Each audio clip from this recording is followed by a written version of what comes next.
네, 안녕하십니까. 도시행정학 15번째 시간입니다. 자, 여러분 구독과 좋아요 눌러서 응원해 주십시오. 더욱 많은 준비하겠습니다. 자, 그리고 영어를 공부하실 분들, 공무원 시험이나 토익 준비하시는 분, 특히 RC가 좀 모자라시는 분은 부적정 따라하면 쉽사리 해석되는 하교수의 영문 독해도 봐주셨으면 합니다. 자, 오늘은 이제 정책 과정에는 들어가지 않지만 우리 정책에서 가장 나중에 언급하는 것 중에 하나가 공익에 관한 이야기입니다. 왜? 정책은 일정한 목표가 있어야 되는데 그 목표라는 게 바로 공익을 얼마나 달성하느냐의 문제죠. 그래서 공익에 관한 문제를 정리를 좀 하겠습니다. 자, 공익의 개념은 행정가가 문제를 인지하고 대안을 평가하며 대안을 선택하는 데 따라야 할 규범적 기준입니다. 여러분, 규범이라고 하는 건 기본적으로 가치가 포함됐다고 하는 것을 분명히 알고 계셔야 됩니다. 중요한 건 이 규범적 기준을 자기 기준 따라가는 건 아니죠. 국민 다수가 원하는 걸 따라가다 보니까 포괄적이라고 이야기합니다. 네, 그리고 규범이기 때문에 규범은 시대와 장소에 따라서 바뀝니다. 시대와 장소에 따라서 바뀝니다. 상대성이 있는 거죠. 그리고 다수의 가치가 포함되다 보니까 또렷하게 이것 하고 제시되는 것보다 두리뭉실하게 제시되는 게 보통입니다. 개념적 모호성이 있습니다.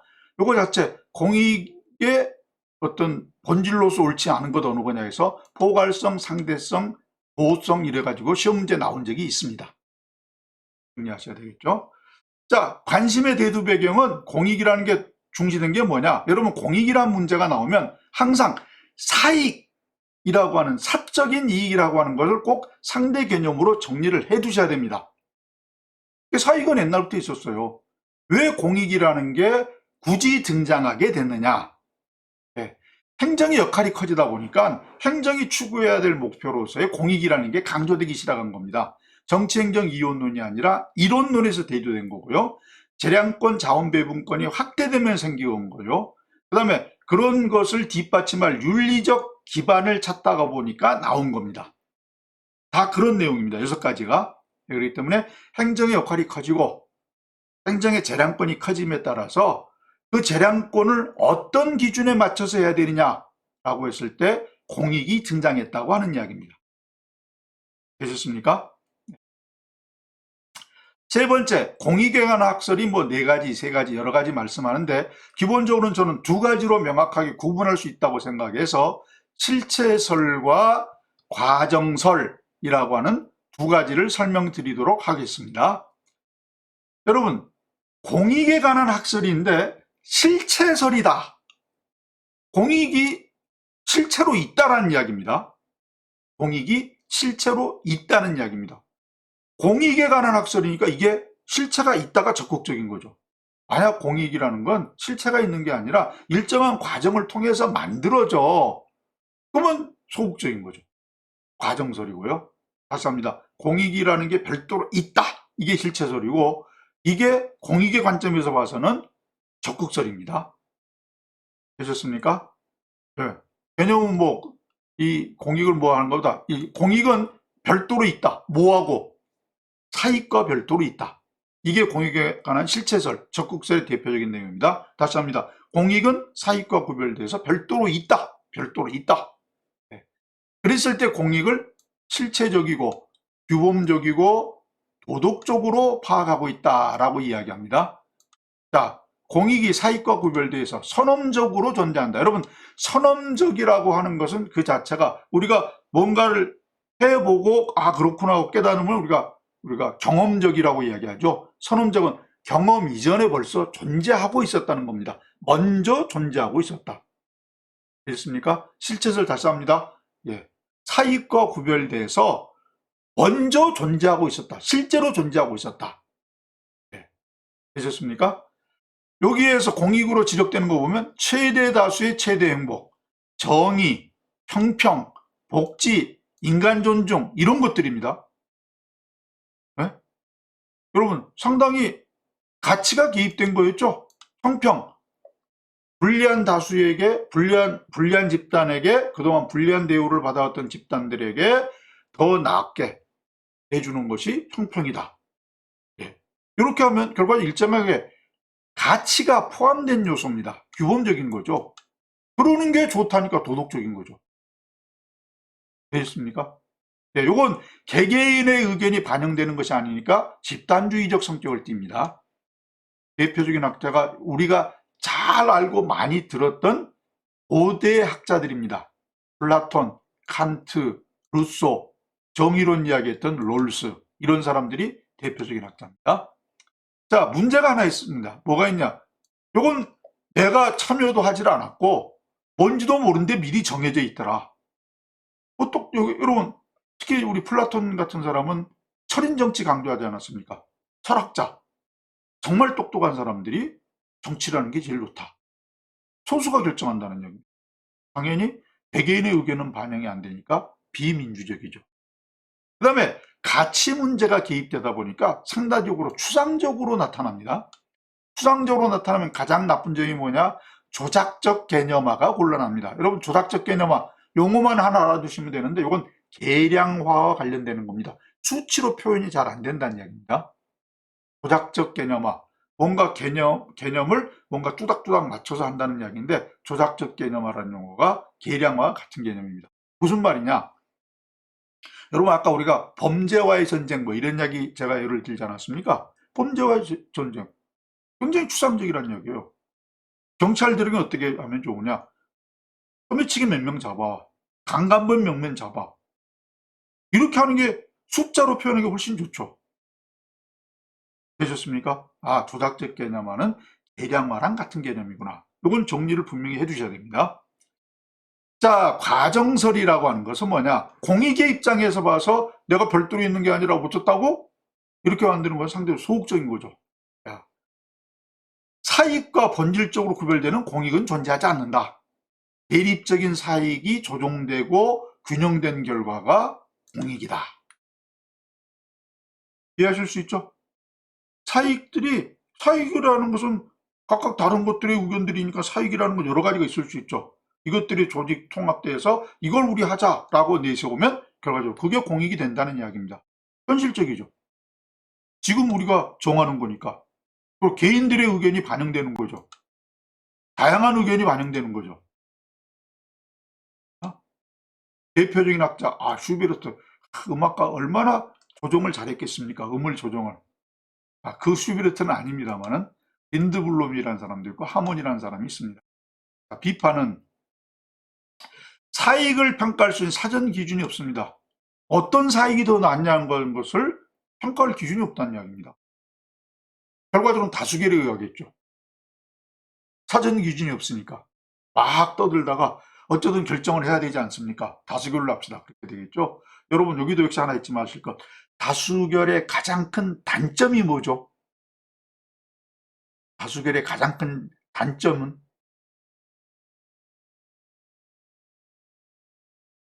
소수의 의견이 반영되지 않는다는 거죠. 역시 똑같이 생각하셔야 됩니다. 그 다음에 여기서는 행정인이 나서서 이거 하라 저거 하라 할 일이 없어요. 사익들이 조정돼서 나타나는데 행정인이 할 일이 뭐 있습니까? 정해지면 그거 갖다가 집행하면 되죠. 그 다음에 아까 요거 이제 기업과 관련돼서 언급될 수 있는 건데 정보에 어두운 일반 국민의 이익이 옹호되지 못합니다. 소수인의 의견이 반영되지 않습니다. 다시 합니다. 공익에 대한 학설은 기본적으로 두 가지입니다. 하나는 공익이 별도로 있다. 공익은 별도로 없고 사익들이 조정통합돼서 공익이 된다. 이해하실 수 있습니까? 네. 공익이 미리 있다라고 하는 것의 가장 큰 문제점이 뭐냐? 계량화가 안 된다. 그렇죠? 그 다음에 이 과정설에서는 행정인의 역할이 거의 없다. 그 다음에 조정통합할 때 가장 대표적인 방법이 다수결인데 다수결의 가장 큰 문제점은 소수의 의견이 반영되지 않는다. 정리하셨죠? 세 번째, 공익개념의 구성요소입니다. 공익개념의 구성요소. 자, 요 이제 되게 6가지를 주로 이야기합니다. 그래서 여기서 이제 틀린 보기에 가장 대표적인 것이 3번이 틀린 보기로 가장 많이 나오죠. 네. 보편화된 가치입니다. 누구에게나 보편적으로, 여기서 보편자라는 것은 일반적으로입니다. 일반적으로 납득될 만한 가치 규범이죠. 그래, 그 정도면 좋지. 이렇게 보편화된 가치입니다.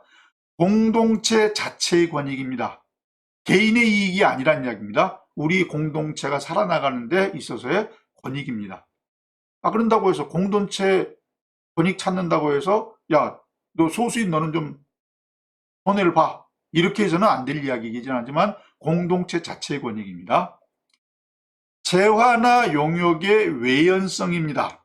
여러분 이제 이건 외연성은 외부 효과라고도 이야기를 하는데 외연성은 외부 효과라고도 이야기를 하는데 여기서 외부가 어디냐라고 하는 이야기입니다. 이걸 여러분이 어떤 기준을 하나 명확히 잡아주시면 되게 쉽습니다. 일반적으로 재화나 용역, 서비스라는 이야기입니다. 재화나 용역은 일정한 돈을 받고 거래가 되는 게 보통입니다. 그러면 그러한 재화나 용역이 돈을 받고 비용을 받고 교환되는 장소가 어디입니까 하게 되면 이게 바로 시장입니다. 그런데 이러한 시장을 통하지 않고서 어떠한 그러한 교환 효과가 나타나면 이것을 외연성 또는 외부 효과라고 합니다. 여러분 이거 순서대로 정리 잘 하셔야 됩니다. 다른 데는 설명 잘 안 해줍니다. 잊지 마십시오. 예, 일반적으로 재화와 용역은 서비스는 돈을 받고 합니다. 내가 우리 집 지붕을 고치고 싶다. 지붕 고치는 분에게 일정하게 돈을 주고 지붕을 고쳐받아야 되는 게 정상입니다. 내가 뭔가를 갖고 싶다 그러면 일정한 비용을 내고 그 물건을 사와야 됩니다. 맞죠? 그와 같이 일정한 재화나 용역이 일정한 돈과 거래되는 장소가 시장입니다. 맞죠? 근데 그러한 시장을 거치지 않고 교환이 이루어질 수 있다. 이게 외연성이고 외부 효과입니다.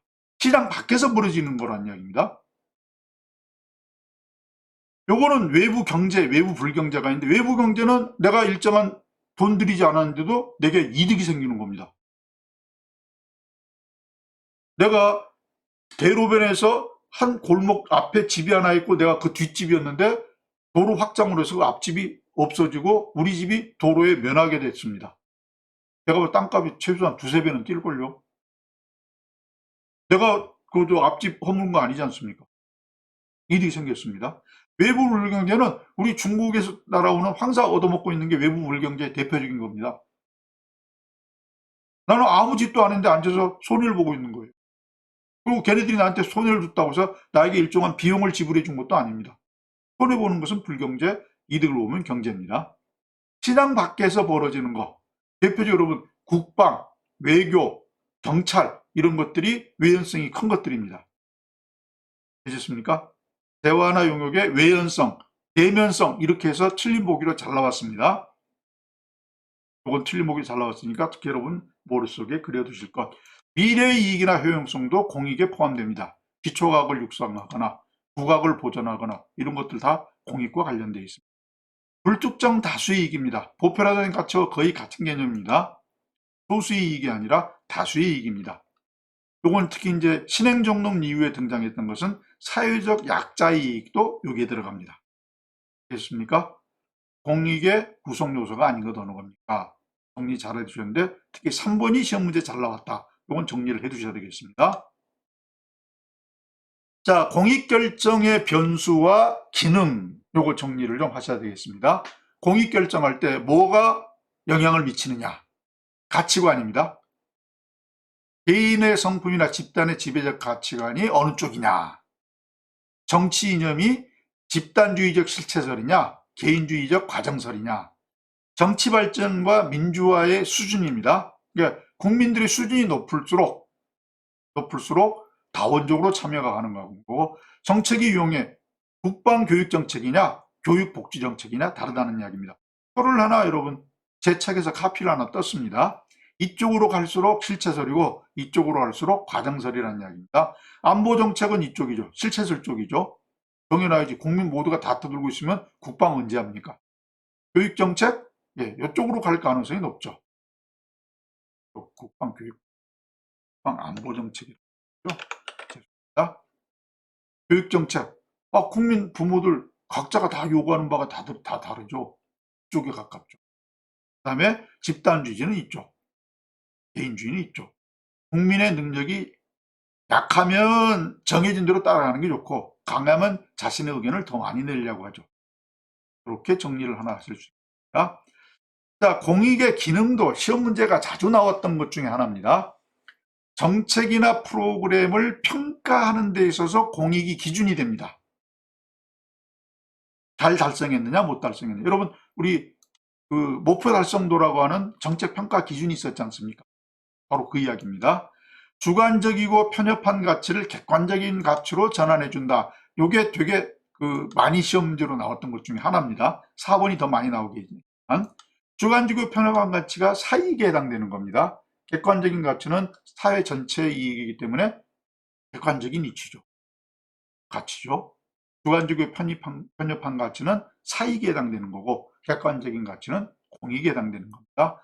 공존체제를 구축하게 해줍니다. 공익에 따라서 하게 되면 전체를 대상으로 하는 거기 때문에 공존체제, 같이 사는 체제가 구축되는 거고 국가가 개인에게 요구하는 행위를 정당화할 수 있습니다. 이게 우리 대표적으로 징병 같은 게 대표적인 거죠. 군대 가는 거. 나라를 위해서 너의 1년 8개월간을 희생을 좀 해라. 근데 그게 정당화되는 거죠. 왜? 국가 안보라는 의미에서. 이렇게 해서 공익의 기능이 나타납니다. 사회 지표에 대한 얘기를 잠깐 하겠는데요. 이건 경제 지표와 대비되는 상황입니다. 경제 지표는 경제 발전 정도를 측정하는 게 경제 지표고 사회 지표는 사회 개발 정도를 측정하는 것이 사회 지표입니다. 그러면 사회 개발이라는 건 뭐냐? 여러분 제가 아까 사회 발전, 사회 개발 이야기할 때 말씀드렸던 거 있습니다. 복지와 관련되는 거다. 이렇게만 생각하시면 돼요. 사회 개발은 복지와 관련되는 거다. 되셨습니까? 네. 국민 모두가 인간다운 생활을 확보할 수 있고 생활의 질을 높일 수 있도록 배분적인 차원에서 발전 문제를 다루는 것이 사회 개발입니다. 복지라고 생각하시면 모든 게 다 처리가 됩니다. 그리고 사회 개발의 정도를 측정하기 위한 도구가 사회지표입니다. 이 사회지표는 일정하게 소득이 얼마로 올랐다라고 하는 객관적 사실뿐만이 아니라 나는 그 정도 했으면 좋겠다라는 만족도와 관련된 주관적인 측면도 있다 하는 것을 잊지 마셔야 됩니다. 경제지표는 전부 숫자로 표현될 수 있어요. 사회지표는 숫자와 주관이 포함되어 있습니다. 그리고 일반적으로 사회개발은 경제개발이라는 걸 통해서 일정하게 덩어리를 키워놓고 거기서 나눠 먹는 겁니다. 없는 데서 빼먹자는 게 아니에요. 그래서 선진국도 60년대에 와서 논의되기 시작했습니다. 개발도상국은 70년대, 그것도 거의 후반에 와서야 논의되기 시작했습니다. 용어는 하나 알아두셨으면 좋겠고, 이제 우리 복지와 관련되는 사회보장제도에 크게 세 가지가 있는데, 세 가지의 특징만 여러분 분명히 정리하시는데, 특히 1번과 2번은 구분을 좀 하셔야 됩니다. 사회보험과 공적부조라는 게 있는데, 사회보험 말 그대로 보험 드는 거예요. 보험 드는 거예요. 보험금이라는 게 있어야 되죠. 보험금이라는 게 있어야 되는 거죠. 여러분, 우리가 이제, 뭡니까? 국민연금입니까? 사회보험적 성격이 있습니다. 자기가 번 돈의 9%, 소득의 9% 정도를 보험금으로 내는 거죠. 그러다 보니까 이때는 그래도 돈을 부담할 여유가 있는 사람이 하는 겁니다. 공적부조라는 것은 정부가 해주는 거예요. 그리고 수혜자는 무료입니다. 돈을 낼 필요가 없어요. 그때의 확보 목표가 최저생활 수준입니다. 다시 합니다. 공적부조는 무료로 받는 거기 때문에 가장 기본적인 것만 받는 겁니다. 사회보험은 내가 일정한 소득에 따른 그와 같은 비용을 부담하기 때문에 내가 원하는 수준에 가깝게 받도록 노력을 하는 겁니다. 여기는 굳이 말하면 최저 기준이 아닌 최적 기준을 따라갑니다.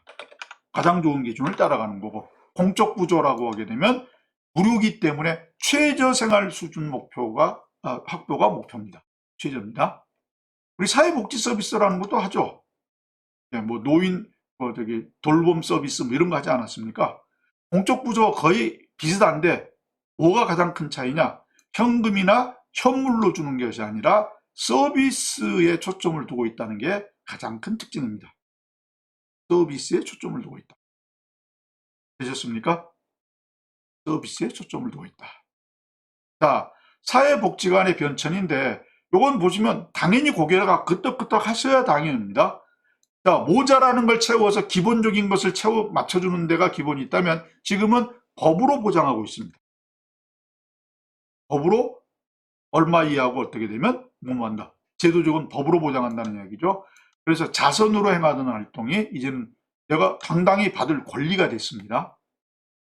그러니까 보완적으로 특수한 서비스로 활동했는데 이제는 법이 만들어서 일반적으로 적용됩니다. 최저 기준 달성에서 최적 기준 달성으로 바뀌었습니다. 여유 있는 사람이 도와준 것인데 이제는 법으로 해서 공적인 입장에서 정부, 지방자치단체가 복지를 도와줍니다. 개인적인 차원이 아니라 사회적인 차원입니다. 빈민구제, 가난한 사람을 기본적으로 먹고 살 수 있게 만들어주는 데 있어서가 아니라 이제는 복지사회 건설을 위해서 필요한 부분입니다. 모자라고 비가 많이 와서 뭐 문제가 생겨서 불이 나서 해서 사후에 구조하는 것이 아니라 사전적으로 우리가 이런 것은 이렇게 미리 막아가겠다 해서 예방적 활동합니다. 이건 이 사회복지관의 변환으로서 최근의 형태가 아닌 것 어느 겁니까? 하고 시험지에 나올 가능성이 있는 문제 중에 하나입니다. 되셨습니까? 자, 여기까지 해서 오늘 강의를 마치겠습니다. 다음 시간에 뵙겠습니다. 감사합니다.